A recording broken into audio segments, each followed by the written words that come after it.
You ask Tiger to solve. This deals with linear equations with one unknown. The final result is x equals 1 over 5. Let's solve it step by step. Group all constants on the right side of the equation. Add 3 to both sides. Simplify the arithmetic.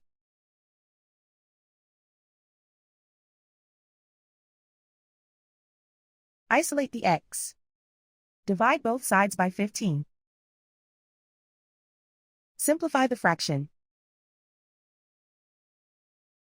Find the greatest common factor of the numerator and denominator. Factor out and cancel the greatest common factor. And so the final result is x equals 1 over 5.